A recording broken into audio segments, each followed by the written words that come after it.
Welcome to Business Talk Sister Cock. I'm Becca, and today's podcast episode title is Building Business Buzz Before the Internet.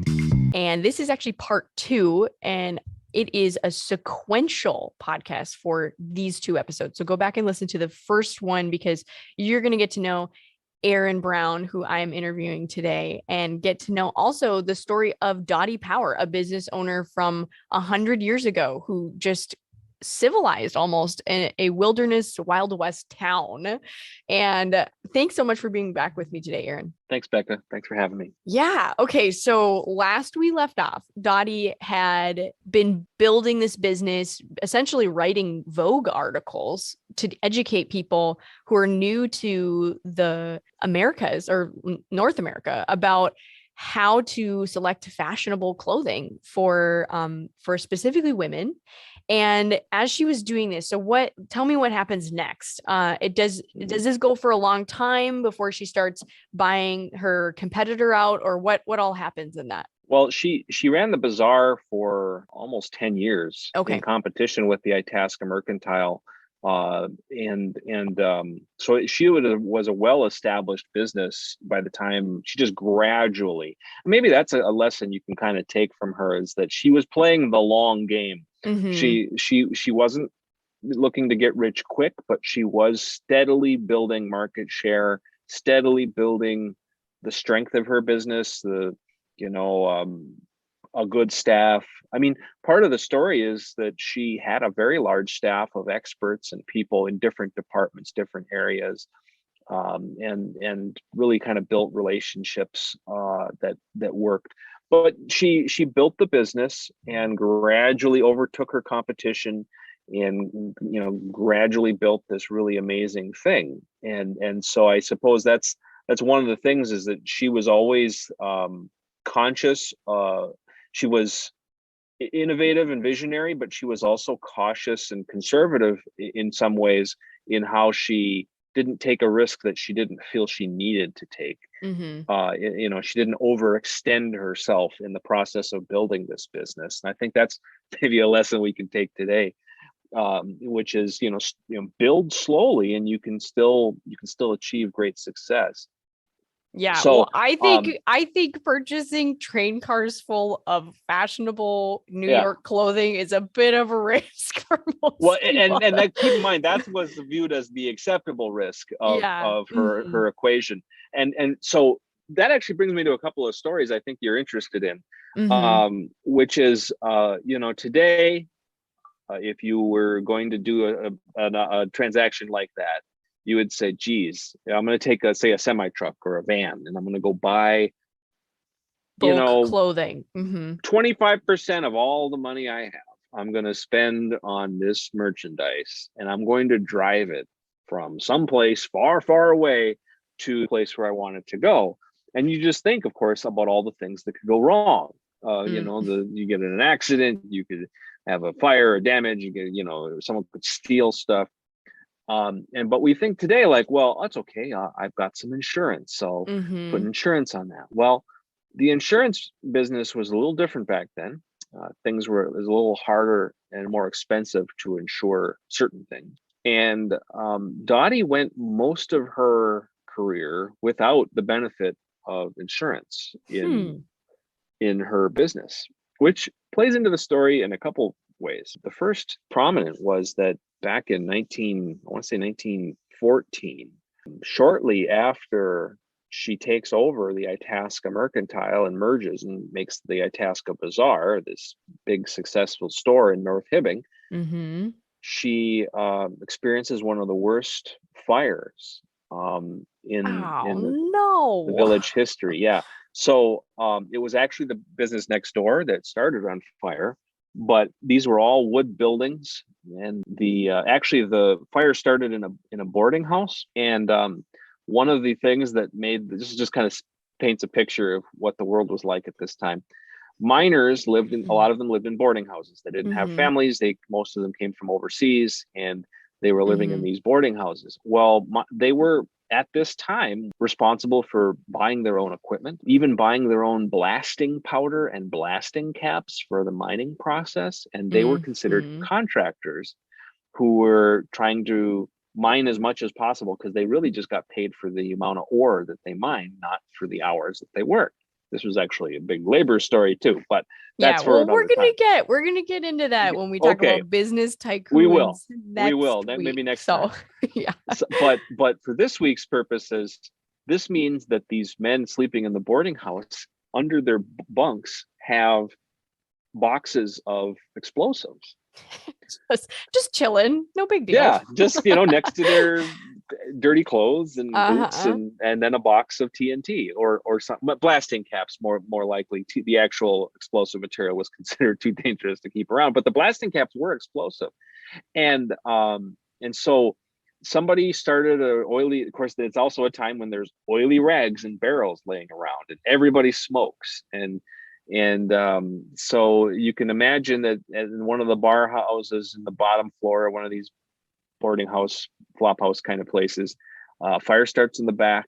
It quickly engulfs the lower floor. Mm-hmm. Everybody, it's the middle of the night, everybody runs out of their boarding house to survive. Fortunately, no one is killed, but the fire hits those bunkhouses, and it Mm-hmm. starts It's just like popping off. fireworks. Yeah. Yeah, it's fireworks. It's explosive, and so the fire spreads even faster, and it quickly hits the Itasca Bazaar next door, and she lost, I want to say $25,000 in 1912 Yeah. or 13, which is the equivalent of $500,000. Mm-hmm. Maybe in our modern equation, maybe not quite that much, but a significant loss of merchandise. Yeah. The building stands. She didn't lose her building. That would have been worse, but she was that was a huge loss. And so one of the interesting stories about Dottie is not only that she built this amazing business, but she found ways to survive these setbacks of her era. Even Mm-hmm. without insurance, she was able to salvage enough merchandise to continue operating. She got on the train and went and got another train car full of dresses and stuff from New York, and of course, had to dip into her credit to do Mm-hmm. this, and then so Mm-hmm. it's not a profitable year, but they were profitable enough that they could withstand this, and that's an interesting part of the story too. Well, and I just want to point out, like, profitable enough, yes, but strategic enough to set aside funds in case, Mm-hmm. because you can be profitable, but also be spending like Yes. crazy in your personal life or whatever, or for the business that you basically don't have anything left when a crisis happens. So Mm-hmm. that's pretty impressive to have that kind of nest egg like prepared just in case. And that was what was interesting about Walter and Dottie. Walter, her husband, who was also a business person and lawyer.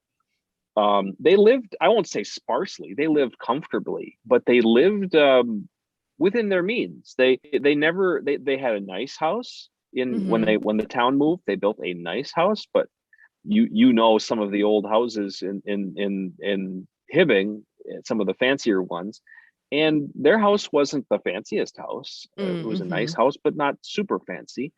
And they lived in a kind of an apartment situation in North Hibbing. They were very sparing with how they spent money, and so they didn't get ahead of themselves. Even though they were very successful, they reinvested the money in their own businesses, and that made it so that they could withstand these major Mm-hmm. setbacks.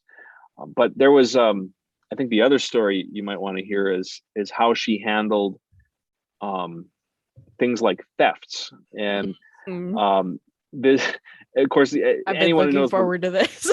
yeah, anyone who knows the retail business knows that theft is a Mm-hmm. concern. Especially in larger stores, you will see some of your merchandise walk off in the pockets of thieves, and you try to prevent it, and you try to prevent loss. That's what it's called, loss prevention.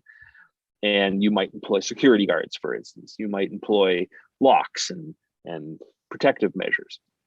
And she did all of these things, but in one particular case, a group of, I guess we'd call them bandits, it was an organized caper, Mm. uh, infiltrated the Itasca Bazaar store after hours and made off with all the furs they could take. Now, Mm. fur, I know today furs are controversial and people don't wear them as often as they used to, but back in this time in the early 1900s, furs are both very fashionable, and in Hibbing, Minnesota, where it's 50 You below have to wear it if you're sometimes in going to the stay winter, warm. Yeah. it's one of the warmest things you Yeah. can get too. Mm-hmm. Mm-hmm. In fact, one of my favorite pictures of Dottie is of her as a younger woman when she's just starting her business, wearing what looks like, um, I don't know, a dozen or two beavers. Um, she has this enormous hat. Okay. It's like a fine brimmed hat in the shape of a fine brimmed hat, but the whole thing is fur. And then her coat is all fur. And she's Okay. got this kind of sly smile on her face, and she just looks very fashionable, but also very warm. Yeah. And I think that was also critical to her business, is that, Mhm. she sold a place where you need clothes to survive, not Yeah. not, Mhm. not just for fashion. So anyway, again, she's not insured. These furs aren't insured. So she actually hires a private eye, or a private detective, I guess you'd say, to track down these bandits who took the furs, Mm. and has some success.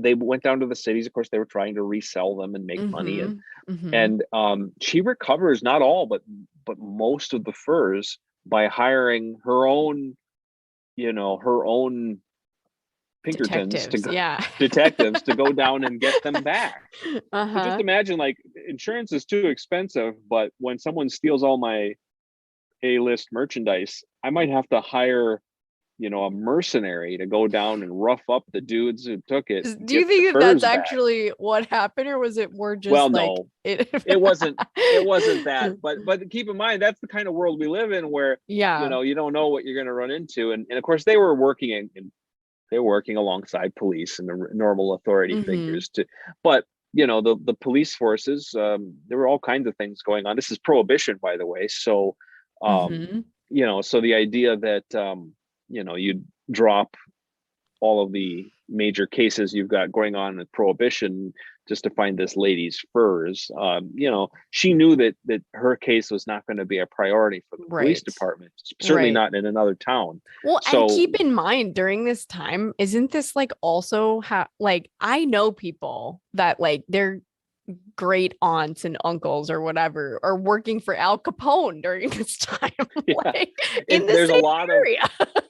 there's a lot of what we would call organized crime. And Hmm. what's interesting from my research is we have kind of a movie understanding of prohibition and Al Capone, and while all of that was part of it, is what I would say that's unique, that from what I've learned, is that it was so widespread, it was almost routine, and that the scale of it varied. Al Capone was a big, the big Chicago boss, and one of the big Chicago bosses with a big organization, but there were smaller organizations that kind of worked in alliance or in Hmm. tandem with the larger organizations, and a lot of those were very common in northern Minnesota and places like it all over the country.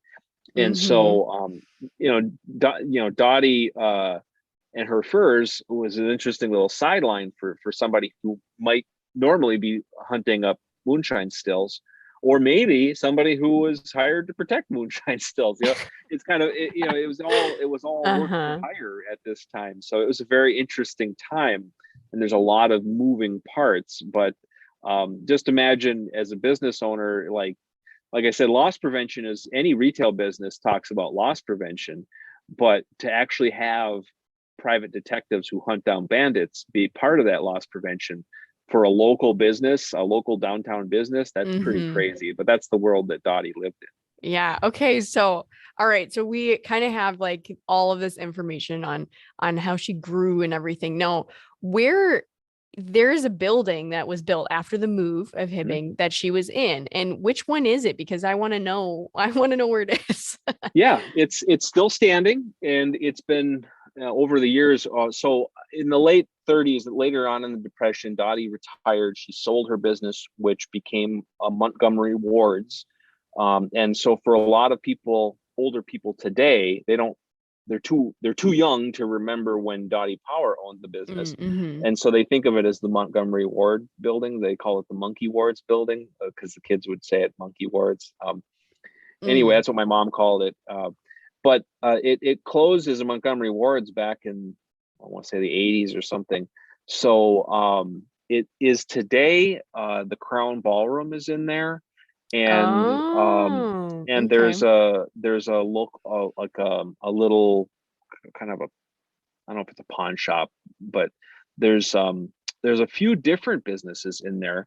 But if you go in, you can kind of see the outline of what was once. They've compartmentalized the big open area, but you can go in there and see kind of the layout of how she had her departments laid out. And if you go up to the Crown Ballroom, that would have been one of the spacious merchandise floors, I have probably been up women's there clothing. too. Lots of Yeah. weddings and stuff are up there, and it's Yep. very fancy Yeah, and style. that would have been her probably her women's clothing, the main showcase.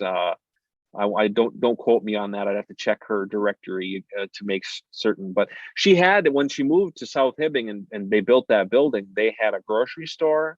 They had housewares and things, products like that. And then they had clothing and men's and women's departments, both of which were very, well traveled, Yeah, I believe well shopped. the Borealis Art Guild is in that building right now. So They might be, yeah. definitely There's a interesting. number of businesses, and one of the things, and I'm going to get myself in trouble, but one of the challenges is that building has had some sewer issues in the basement, Okay.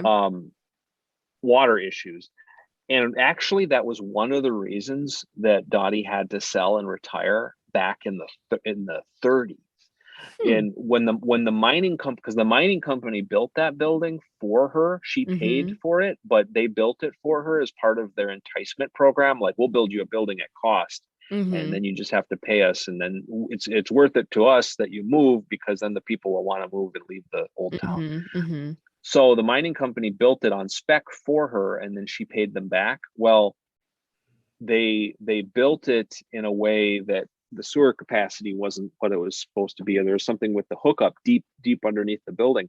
She had to sue the village back in the 30s, and was kind of frustrated by that, which is funny. I'm dying because like her brother is like the mayor. he wasn't the mayor anymore by the time. Okay. Yeah, he had passed away at this point, and so this is near the end of her life, and so it's just interesting that like 80 years later, one of the challenges in that building is the way the mining company built it in 19 or 20, when they built that building. So Okay. yeah, it's actually, it's getting to be 100 years old now, and it's just kind of funny that Dottie's problems from when she was alive are still with us today. Yeah, so that's kind of today as well. That's kind of okay. So another question I had was that she seemed pretty educated in promoting things and everything. So how did she stay connected to the community to create buzz for like, oh, this is what's going on? Was it really because of her relationship with her husband, or was there more than that she did and participated in? She was a leader in the business community, Okay. even beyond her relationship with her husband. She was one of the founders of the Retail Association, which was a group that tried to build shared buzz for the town. While she competed with other business owners, like Feldman's was another big department store in Hibbing. And so he was her competition, but she also worked like those fashion shows she would do. She would actually almost make them like competitions, and okay. the other businesses would come, that would get more people to come. And the logic was, even if some of the people go to Feldman's and buy their dresses there, if everybody's excited about the new dresses, I'm going to benefit. And she felt confident enough in her merchandise that she wasn't worried about no one buying her dresses. She felt she had the best. So and so she would work with, she was a leader even among her competitors. They would join together and to whenever they could mutually benefit from something, she would work with the business community. She was prominent in the what they called the commercial club, which is today we would call it the Chamber of Commerce. And so she was conscious of her community and was very charitable. She was one of the leading givers of money for charitable things in the community. So she was a good citizen of her community that way.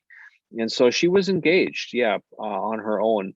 She was a tough lady. I didn't, like I said, she was one of these stories I found along my main research. So I didn't get into impressions of her because there's so many clerks and people who used to work for her that then stayed in town until they were old and they told stories. And she was tough, considered tough, fair, very good businesswoman, but very tough. And it's kind of interesting watching the progression just in the photograph. I have some photographs of her and watching that young woman with the sly look and the giant fur hat, who has clearly got the world, in her palm and feels like she can conquer anything. You can see by the time she's an older woman and you see her picture that she now knows how the world really works and she's not taking any of your guff,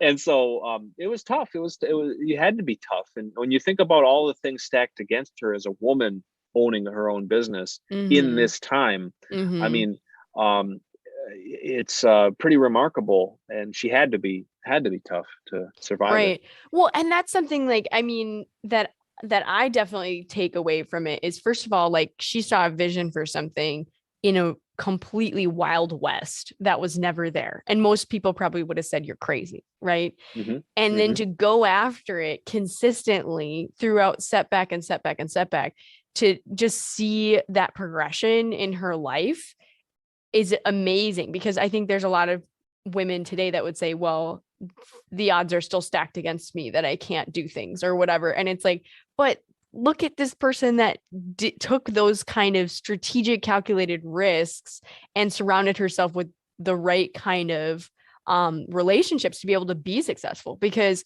I mean, that aspect of like making a fashion show a competition is actually, like, I think, pretty genius. Like, and that's cool because it builds camaraderie basically within your own competitors, of we can all benefit in some way to making our community a place where people want to come because we have something no one else does, right? And I think that that's amazing. Like, very, very few business owners today I see doing that in a big way. Yeah. And for a generation, Hibbing had an advantage over its neighbors because of Dottie's leadership and the relationships that she formed with fellow business owners.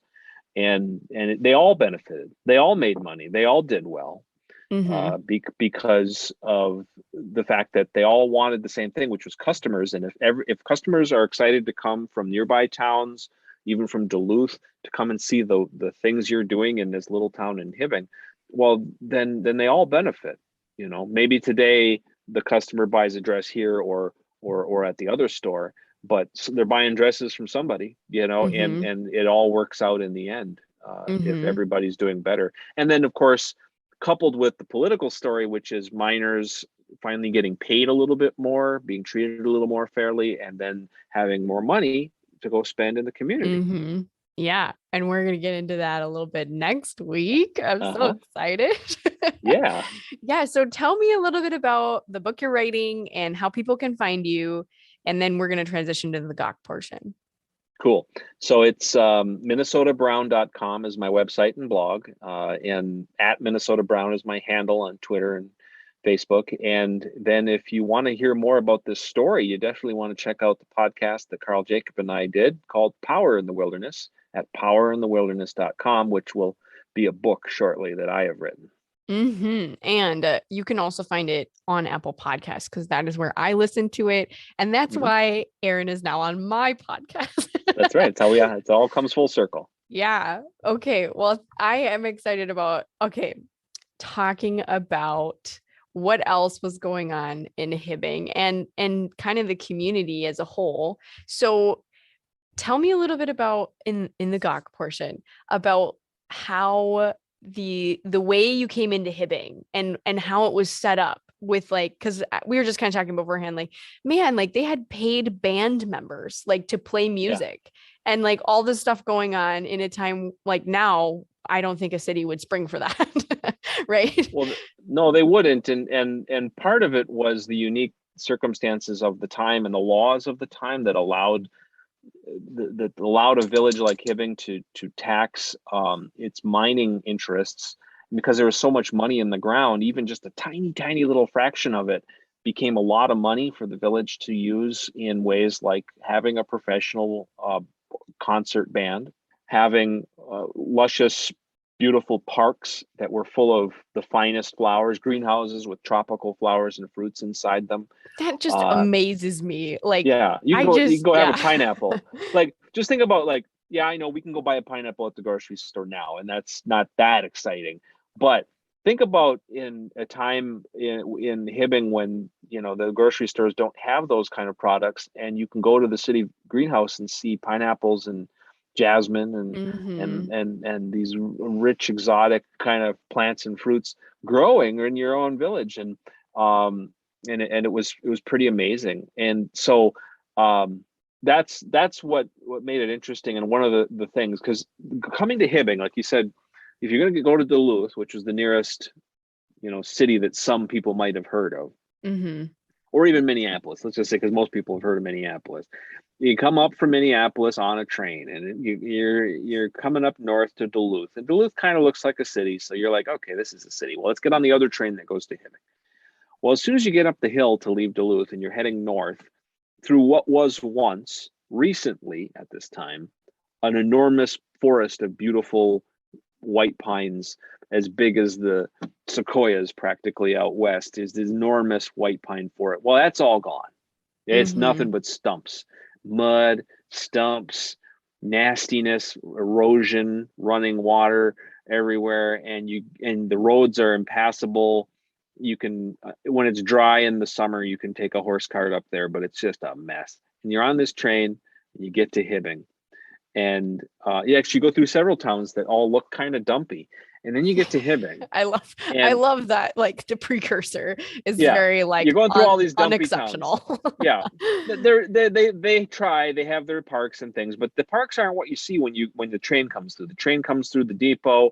You're seeing mining warehouses. You're seeing Hmm. company warehouses. You're seeing wholesale warehouses. You're seeing the steam cloud coming out of the municipal power plant, maybe. And it's just okay. We're out in the Tules now. It's kind of gross. Then you get to Hibbing, where the train depot is across from what they called Masaba Park at the time, and it's got rose bushes, and it's got a concert, a gazebo in the center where the concert band might be playing 2 or 3 shows a week, and hundreds of people gathered to hear the shows when they were on. And you can see a ball field, one of the nicest ball fields in northern Minnesota. So baseball is the hot sport at the time, and this beautiful green baseball field, and these luscious gardens, public gardens, and a band playing. And then you get off, and a block up the street, you have this retail district that we've been talking about. Hmm. And it was a very attractive town, and that was strategic. This goes beyond just Dottie Power, but like Victor Power. This is what Victor Power, her brother-in-law, the mayor, wanted the town to be as Yeah, well. it's And like essentially almost an entire marketing scheme of mhm, like, why are towns not laid out like this to produce that economic development of like, ooh, that almost like the FOMO, fear of missing out. well, It's part like, of it is, ooh, what yeah, is here?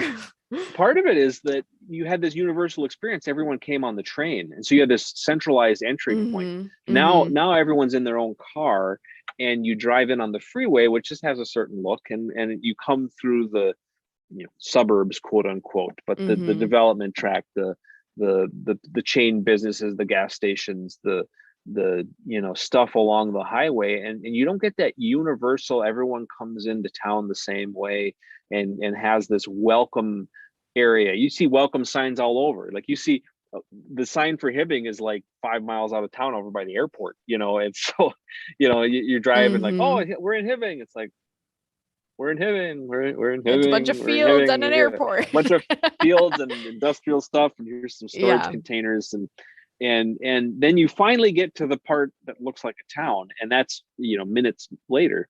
So Mhm.